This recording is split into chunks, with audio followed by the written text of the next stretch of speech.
Y'all want to know what Google told me? 4.5 million people quit their jobs this year. What? 4.5 million.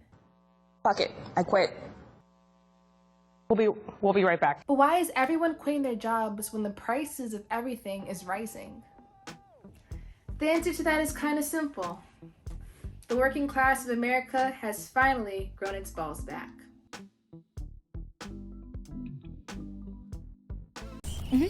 Peace, love, and light.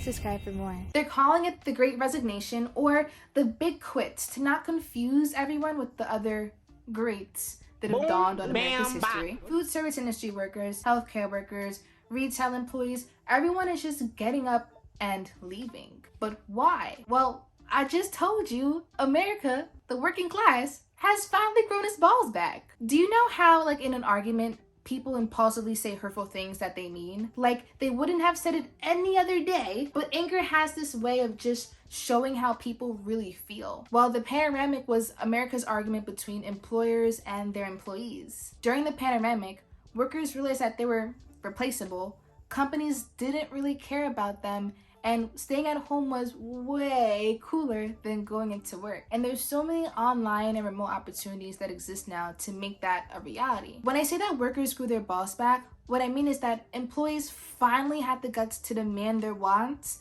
and leave if their needs weren't being met. People want their time to mean something. People want to feel valued. People want to feel loved and happy.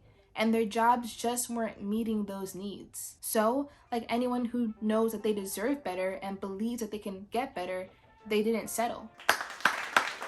Because, child, that ain't easy. Sometimes we stay in places too long, trying to make things work instead of having the guts to let go. If you're thinking of quitting, already quit, or you don't have any of these thoughts at all, continue watching, because the Great Resignation has a deeper meaning in it for all of us. Okay, so y'all, I had to do my own research, okay? I went outside, I was in the streets looking for answers for myself, because I found all these things online, but I wanted to kind of go in the fields and see what these retail workers and service industry workers were saying for themselves. But as I listened to how these employees felt about their jobs, I was honestly kind of shocked. Yes, I do actually. I do. Everybody liked their job. I was hoping for the sake of this video that someone would be like, no, I don't, I fucking hate my job. I was hoping. This is number 4. I am, I'm being serious. 6 years, But no, everyone seemed pretty content. But as you all talked a little bit more, I realized that it wasn't the job itself, but more so of how the job allowed the person to be themselves. What's about it? Free movies. Is that all? I do love working with tech. I built my own PC. I live in Manhattan, and I commute up here every day. I mean, if you want proof that I like this job, like, I live in Harlem. Like, You had a movie lover working in a theater, a techie guy who sold tech, a guy who loves people working in a lounge. Even after all admitting that their jobs were kinda shitty, they all enjoyed working there because their jobs aligned with their passions. In my opinion, if you find something that you're good at and that you like, you're not going to want to quit. Even if the job itself is a shitty job, if you love it and it's something that you feel fulfilled doing. And if they were able to make a decent amount of money and do something that they really enjoyed, it was totally worth it. Y'all, I don't even know where the microphone is located on this computer, but I wanted to tell y'all, listen up. This is my favorite part. and I'll give you the other side of it. Like, this is my least favorite Lucky Strike that I've worked at. But also this is the one that is the slowest. I do have my quarrels with this place. The money isn't here. That was in Manhattan. But as far as like Lucky Strike as a whole, like I adore this company. I would do anything to keep my job. If you were to do anything else if it wasn't Lucky Strike, would you not? I don't know. I don't know what it would be. I've thought about it a lot, especially after the pandemic and throughout the pandemic, like not having anything to do for 16 months or whatever it was. This is the job that I get the most fulfillment from.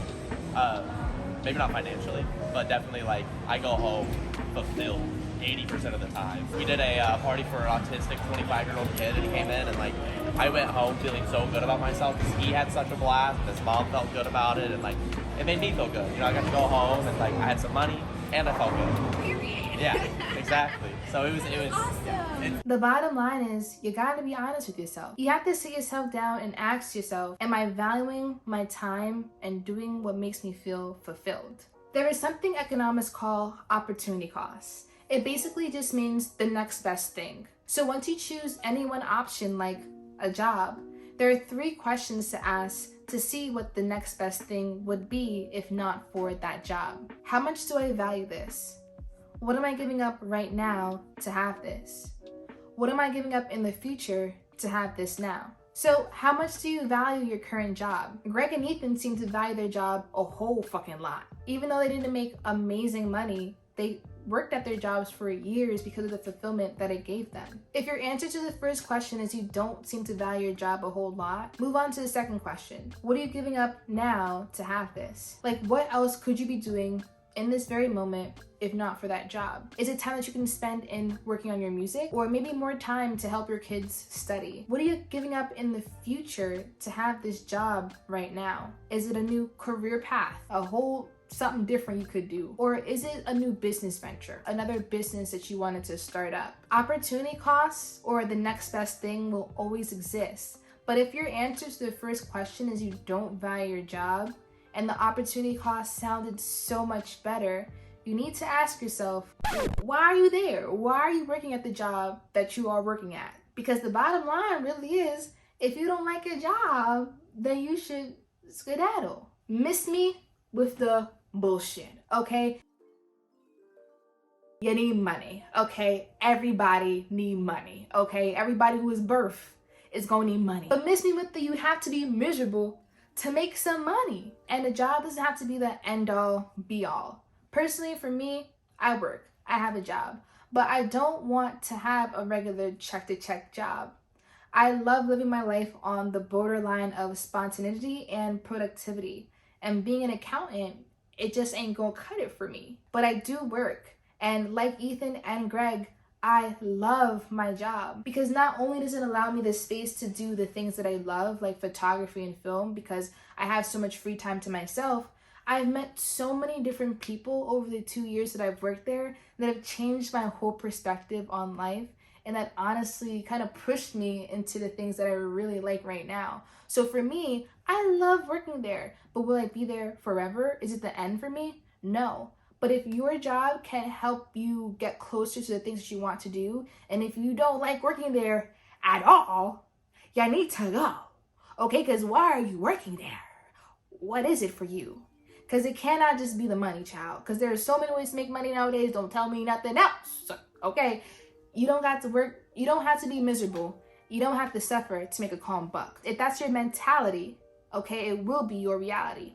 If you think that you have to suffer or really be dreadful just to make a calm buck, okay, not even like a lot of money, just a calm little bit of money, then I bet you're already suffering right now to make money, or in the years to come, that will be your reality. Because if you don't like your job, you need to follow the other 4.5 million Americans, okay, and dip.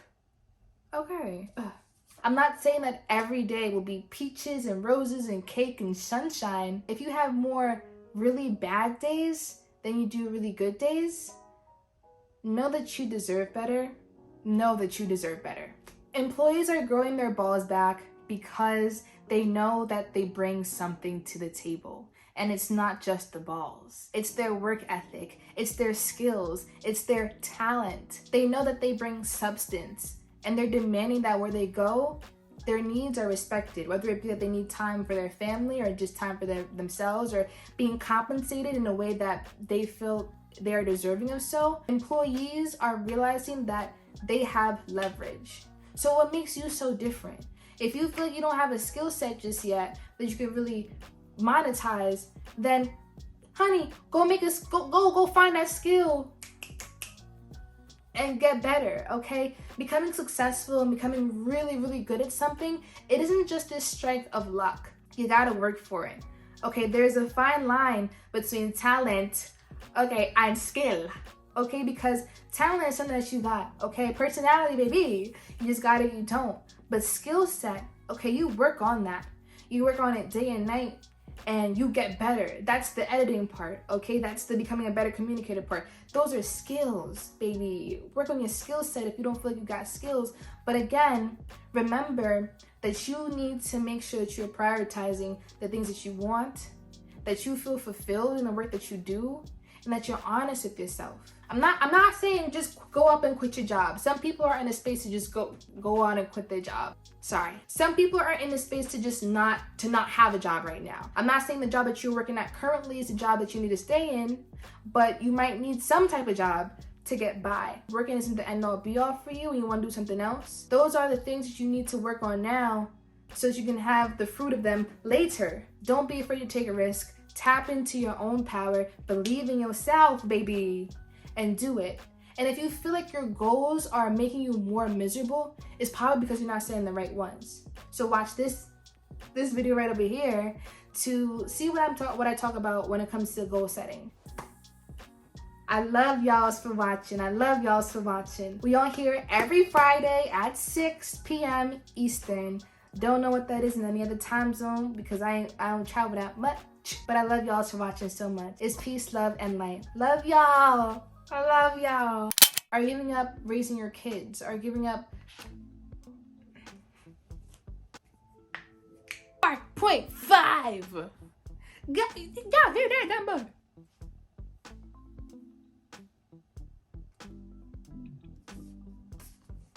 Peace, love, and light. Subscribe for more.